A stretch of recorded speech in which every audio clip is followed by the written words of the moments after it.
ask lang, what was your, as in, initial reaction when you got the news?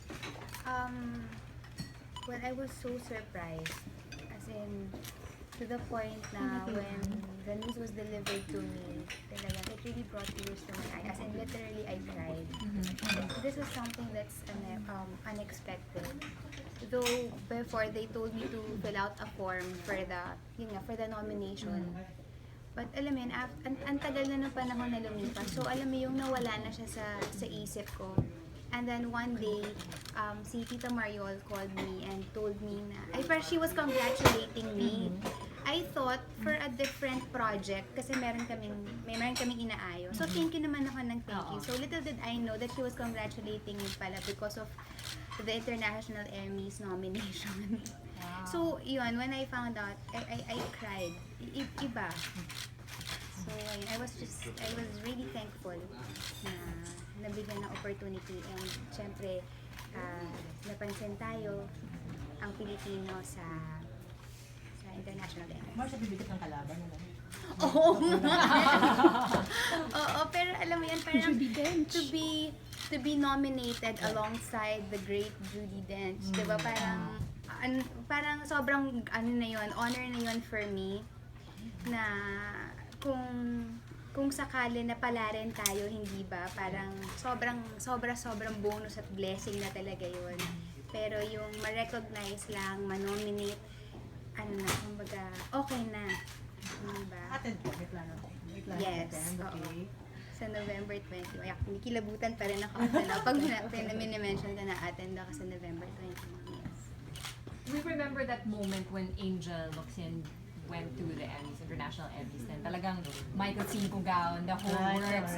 Magkakaroon ba ng moment na you're preparing talaga, what am I gonna wear? Yung mga gano'n, naisip mo na yun? Siyempre maganda na mapaghandaan, hindi ba? I mean, it's not every day na makakatisod ka ng nomination sa International Emmy. So maganda na pumunta ka doon na napaghandaan talaga. So yun.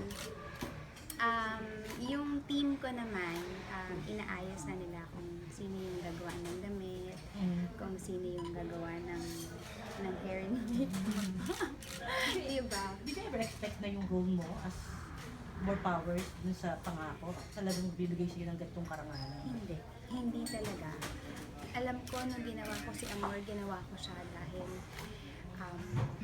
nag-challenge ako sa kanya, and isa pa siguro bilang isang artista, hindi ba, parang part ng growth natin yun, to be able to do parang different kinds of roles na hindi ka natatypecast sa isang role lang. Hindi naging madali yung proseso ni Amor kung paano namin siya binigyang buhay. Pero masabi ko na nag-pay off.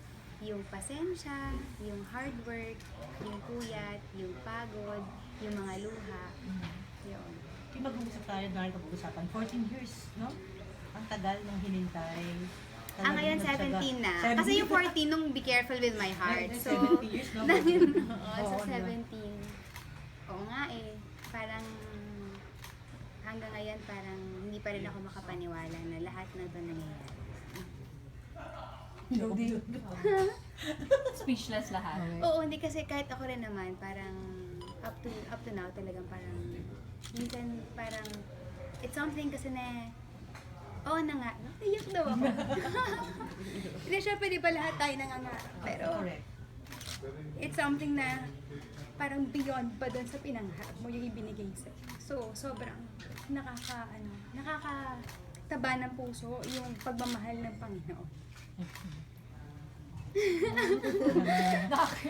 Ano ba yan? Nagkaiyakan na tayo lahat dito.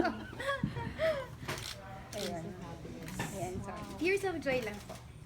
Okay yan. Are you aware of dun sa mga works of yung mga kasabayan mo na nominado for Emmys? Actually, si Miss Judi Dench, by name talagang hindi ko siya kilala sa pangalan. Pero nung sinearch ko siya, talagang napanganga ako na ito pala siya. And yung mga actors from Brazil and Germany, so chinek ko na rin sila. Ginugol ko na rin naman sila. So maganda rin naman yung body of work nila. And kilala rin sila sa larangan nila, and marami rin naman silang mga awards under their belts. Jody, So nakakatuwa. congratulations. Thank you. Yung mga fans mo sa online, sobra silang happy for you.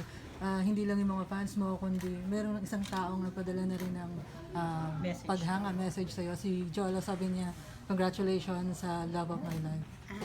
Thank you. Thank you. Yan ang reaction. Reaction? Oo, thank you. Pero Mars, nakita ka, you attended meeting ni Senator Bong. Kamusta naman? Did it Okay happen? naman. Oo, Simple lang yung naman. Manuela. It was yes, a simple gathering. Surprise ka ba dun sa pagtawag niya sa'yo ng love of my life? Hindi. Kasi madalas yung talk to you, medyo nag-open ka na noon. Pero medyo open ka na pag-usapan. Pero no ba, Well, when it comes to that matter, syempre, ako, nandun pa rin ako sa, I really want to keep my private life na, nasa low-key. And I'm just requesting if it's okay if we just talk about why we are all here today. Thank you. Yeah. Jody, does this mean that you Bakit have... kuya? But does this mean na from now on, you have to level up dun sa mga tatanggapin mong projects because of, syempre ito na yung beginning of it, diba? An Emmy nomination. Will you be more, siguro, mas mapilit sa mga projects? Paano ba? Each and every project kasi na dumarating sa akin, lagi ko siya kinoconsider na dream project ko, and I make sure na pag may ginawa ako sa isang proyekto, talagang yung oras ko, yung puso ko, inilalagay ko sa kanya. Yung sa pagiging mapili, siguro in a sense na hindi ko naman kailangan magpakita ng skin, di ba? Yung mga ganong Never klase. naman, Oo, oo. syempre, parang maingat lang din ako sa mga ganong bagay dahil may anak din ako, and aware naman ako dun sa social responsibility na meron ako bilang aktor sa syempre sa mga kabataan natin.